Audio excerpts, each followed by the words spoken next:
Assalamualaikum warahmatullahi wabarakatuh.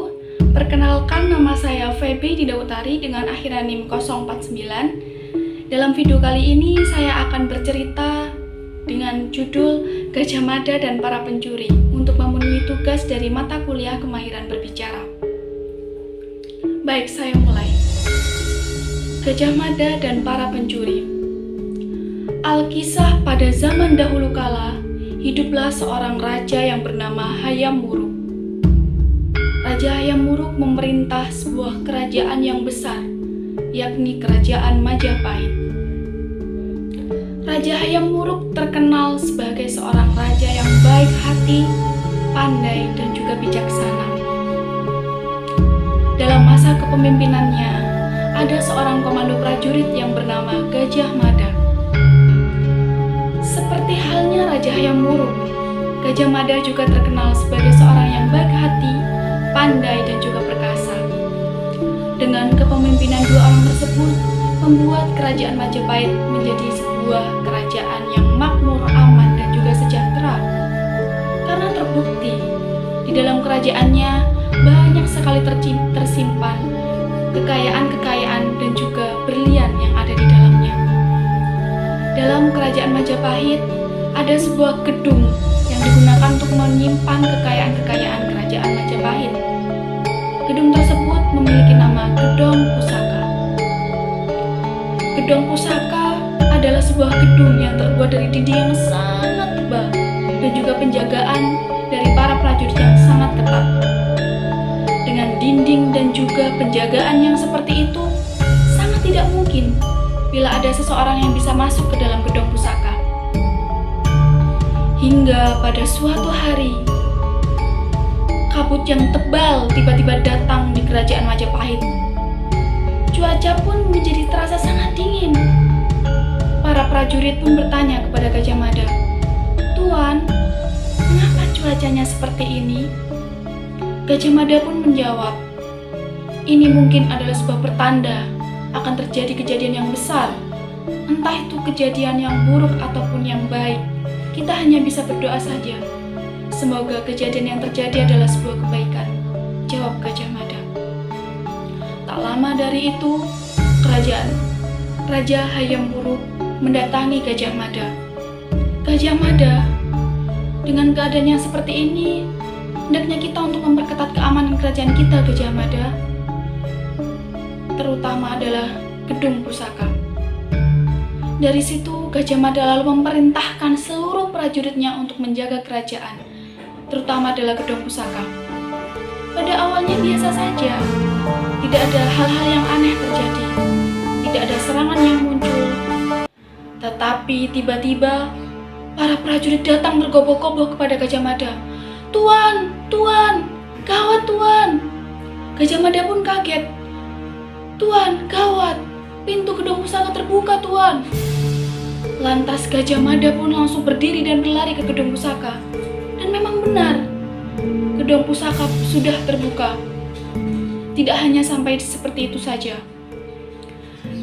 Setelah Gajah Mada masuk ke dalam gedung pusaka, Gajah Mada pun kaget karena ada banyak sekali barang-barang pusaka yang hilang. Banyak sekali koin-koin emas yang hilang.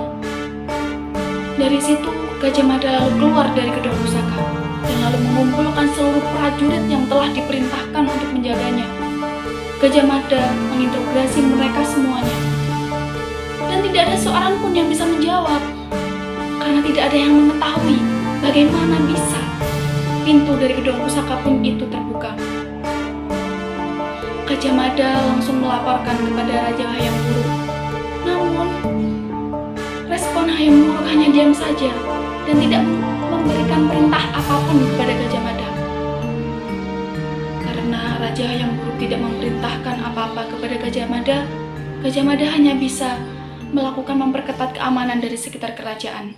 Hingga pada malam harinya, keadaan malam ini terasa sangat berbeda dengan malam sebelumnya yang sangat dingin dan juga diselimuti oleh kabut yang tebal. Pada malam ini adalah malam yang sangat tenang dan juga hangat. Namun tiba-tiba, para prajurit yang menjaga di gedung pusaka tersebut dikejutkan oleh seseorang yang berlari sangat kencang. Lalu prajurit pun mengejar seseorang tersebut. Namun, mereka kehilangan jejak seseorang tersebut. Tapi para prajurit yakin bahwa seseorang yang berlari sangat cepat itu masuk ke singgasana raja. Melihat hal itu, para prajurit pun melaporkan langsung kepada Gajah Mada. Gajah Mada lalu memerintahkan seluruh prajurit untuk memperketat penjagaan dan juga mengepung singgasana raja. Hingga pada keesokan harinya, ada keanehan lagi yang terjadi. Cuaca di luar kerajaan Majapahit sangat cerah, matahari bersinar sangat terang. Tapi tidak terjadi di dalam kerajaan Majapahit. Di dalam kerajaan Majapahit sangatlah gelap, diselimuti kabut, sampai-sampai para prajurit tidak bisa melihat secara jelas apa yang ada di depannya, sehingga mereka tidak bisa mengawasi secara ketat yang ada di dalam singgasana raja. Setelah berjam-jam menunggu, para prajurit pun tidak melihat ada pencuri ataupun seseorang yang keluar dari singgasana raja. Para prajurit dan Gajah Mada pun tidak memiliki wewenang untuk bisa masuk ke singgasana raja. Lalu prajurit pun bertanya kepada Gajah Mada, "Tuan, apa yang sebenarnya terjadi, Tuan?" Gajah Mada pun menjawab, "Entahlah, aku juga tidak tahu apa yang terjadi saat ini." Selang beberapa lama, tiba-tiba ada banyak sekali lemparan-lemparan batu yang datang kepada para prajurit. Ada banyak sekali prajurit yang terluka. Menganggap hal itu adalah sebuah hal yang sangat serius, maka Gajah Mada pun lantas melaporkan kepada Raja Hayam Wuruk. Dan lagi, raja hanya terdiam dan tidak melakukan respon apapun. Raja hanya mengatakan bahwa tidak ada seorang pun yang masuk ke singgasananya. Lalu, Gajah Mada juga menyampaikan bahwa di luar kerajaan masih tetap saja diselimuti kabut yang sangat tebal dan juga gelap. Dan lagi-lagi, Raja Hayam Wuruk tidak memerintahkan apapun kepada Gajah Mada. Dengan hal itu, Gajah Mada keluar dari singgasana Raja Hayam Wuruk. Gajah Mada memberitahukan kepada para prajurit bahwa pencuri tidak ada di dalam singgasana. Setelah berbulan-bulan lamanya, kabut tebal pun masih tetap menyelimuti kerajaan Majapahit, dan bertahun-tahun lamanya kasus pencurian tersebut masih menjadi misteri di kerajaan Majapahit. Karena masih diselimuti kabut yang tebal, mengakibatkan kemerosotan ekonomi di kerajaan Majapahit. Kerajaan Majapahit mengalami kerugian yang sangat besar, hingga keruntuhan kerajaan Majapahit pun terjadi. Sekian cerita yang dapat saya sampaikan. Kurang lebihnya saya mohon maaf. Wassalamualaikum warahmatullahi wabarakatuh.